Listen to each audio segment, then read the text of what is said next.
नमस्कार, मैं हूं विवेकानंद शर्मा और आप देख रहे हैं द विवेक व्यूज।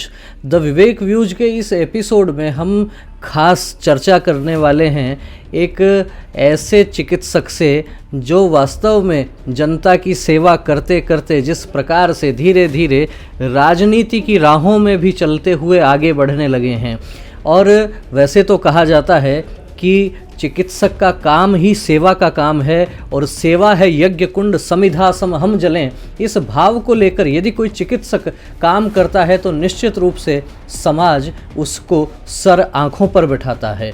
तो हम आज चर्चा करेंगे इस एपिसोड में भारतीय जनता पार्टी के चिकित्सा प्रकोष्ठ के प्रदेश संयोजक डॉक्टर माधव सिंह जी से। डॉक्टर साहब, आपका बहुत बहुत स्वागत है। धन्यवाद, आपका भी स्वागत है।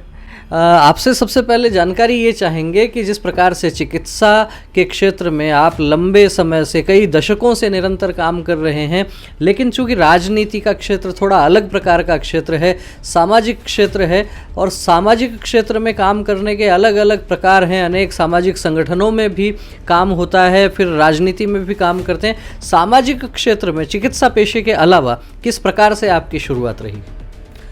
शुरुआत तो शुरू से ही मैं जो समाज के राजनीति के जितने भी काम थे, मैं जब से स्टूडेंट लाइफ में था जब से ही मैं राजनीति से जुड़ा हुआ था। और करीब करीब सीकर के जितने भी एमएलए एमपी हुए हैं उनके सबके चुनाव में मैंने भाग लिया है। और बहुत सारे समय तो मैं उनका चुनाव एजेंट भी रहा हूँ और एक्टिव प्रचार के रूप में भी मैंने सक्रियता के साथ चुनावी राजनीति में लोगों को कन्विंसिंग करने में, लोगों के घर जाने में, मीटिंग बुलाने में और लोगों को मिलाने में, और जो राजनीति के अंदर जो गठजोड़ होते हैं, वोटों के जो समुदाय होते हैं उनसे आपस में इंटरेक्शन करके इस तरह का मैंने काम शुरुआत से ही स्टूडेंट लाइफ से ही किया हुआ है। तो विद्यार्थी काल से ही जिस प्रकार से आपने बताया कि आप राजनीतिक क्षेत्र में सक्रिय रहे, काम करते रहे, क्या प्रारंभ से भारतीय जनता पार्टी के साथ में ही काम किया है? शुरू से पृष्ठभूमि मेरी कांग्रेस के विचार के लोगों के जो नेता थे उनसे जुड़े हुए था। अच्छा। और बाद में उस कांग्रेस की पृष्ठभूमि वाले लोग भी बहुत सारे वो बदल करके पाड़ा बदल करके भारतीय जनता पार्टी में आ गए।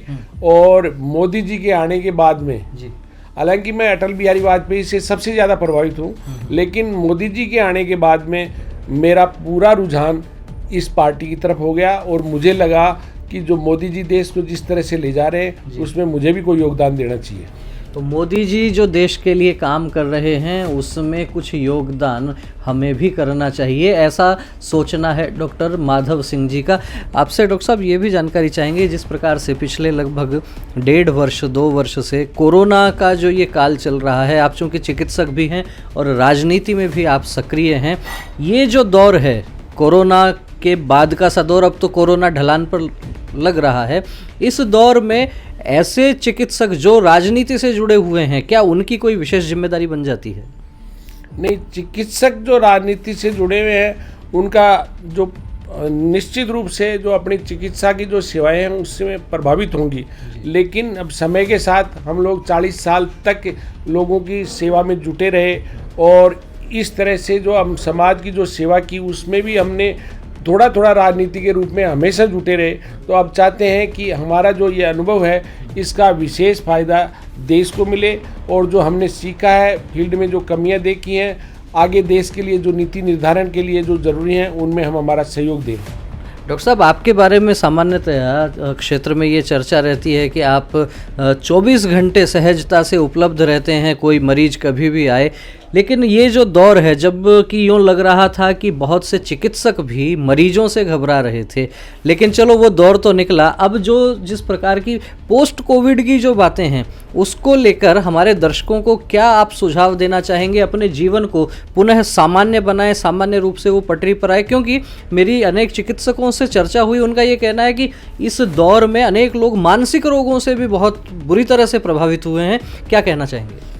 निश्चित रूप से आपने सही बात बताई है और कोरोना ने सबको, न केवल चिकित्सकों को बल्कि जनता को, बल्कि समाज के लोगों को, राजनीतिकों को, सबको लेसन दिया है और सब लोगों ने कोरोना से सीखा है। और कोरोना एक ऐसी बीमारी थी जिसका किसी को भी जन्म से और ख़ानदानी रूप से और कोई एजुकेशन ग्रुप से कहीं भी कोई ट्रेनिंग मिलने की तो बात ही नहीं, कोई सपने में भी किसी ने नहीं सोचा। ऐसी काल्पनिक स्थिति के बारे में लोगों को वास्तविकता के रूप में फेस करना पड़ा। तो सब लोगों ने, पूरे समाज ने, खासतौर से चिकित्सकों और जो फ्रंट लाइन वॉरियर्स थे, उन्होंने बहुत अच्छा अपने दिमाग का काम करते हुए अपनी शरीर की, अपनी जान की बाजी लगाते हुए देश की और जनता की सेवा की। अभी क्या सावधानियां रखनी चाहिए लोगों को? देखो, कोविड का जो नियम है, कोविड प्रारूप है, वो तो आप सब लोगों को विदित है ही कि भाई सोशल डिस्टेंसिंग भी होनी चाहिए, मास्क भी होनी चाहिए, सैनिटाइजेशन भी होना चाहिए और बहुत सारे भीड़ भाड़ से बचना चाहिए। ये सब चीज़ें तो अपने सामाजिक जीवन में अब वैसे भी अपना लेनी चाहिए। और कोरोना की वजह से लोगों ने ये जीवन में जो साफ सफाई का जो अभियान सीखा है, लोगों से डिस्टेंसिंग बनाने का और मास्क का, इससे बहुत सारी जो बीमारियां हैं, एलर्जी की, सांस की, दमा की, ये बहुत सारी बीमारियां कम हुई हैं।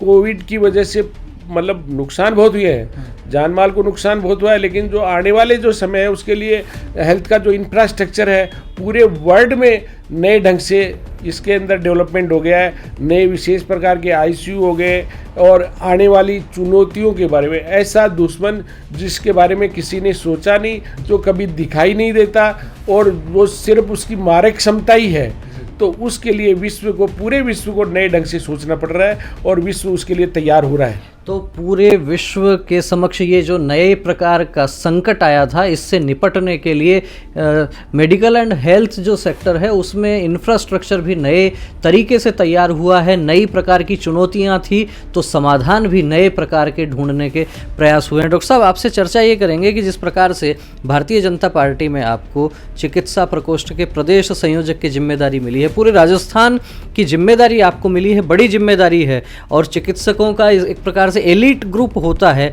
उस क्षेत्र में भारतीय जनता पार्टी का विचार जन जन तक पहुंचाने के लिए, चिकित्सकों तक पहुंचाने के लिए क्या कुछ विशेष योजना रचना आप तैयार कर रहे हैं?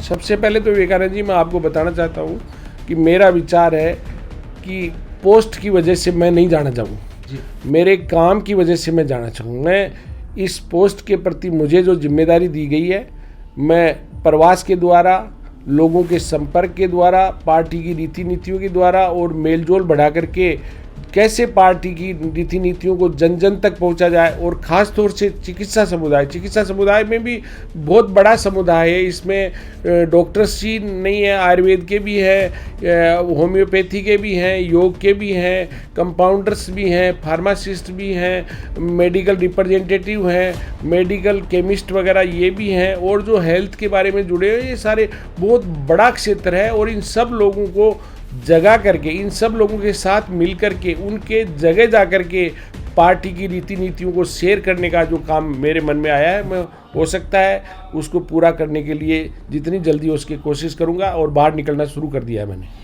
तो डॉक्टर माधव सिंह जी का ये कहना है कि पार्टी की रीति नीति को, पार्टी के विचार को चिकित्सकों तक पहुंचाना है। और एक बहुत महत्वपूर्ण बात इस चर्चा में जो निकल कर आई वो ये है, इन्होंने कहा कि मेरी पहचान मेरे पद से नहीं, मेरे काम से होनी चाहिए। वास्तव में हमारे यहाँ एक विचार यह भी कहा जाता है कि मेरी हार देश की जय हो, स्वार्थ भाव का क्षण क्षण क्षय हो। मेरी पहचान चाहे रहे नहीं रहे, लेकिन जिस विचार के प्रति मेरा काम है वह विचार आगे बढ़ना चाहिए। वास्तव में इस प्रकार के विचार, इस प्रकार की चर्चा ये भी इस वार्तालाप के दौरान निकल कर आई है।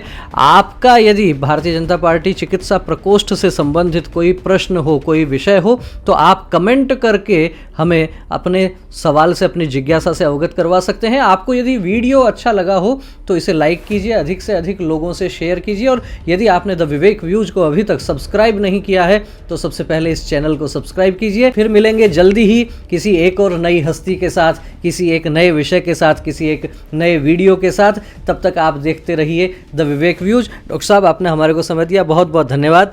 नमस्कार।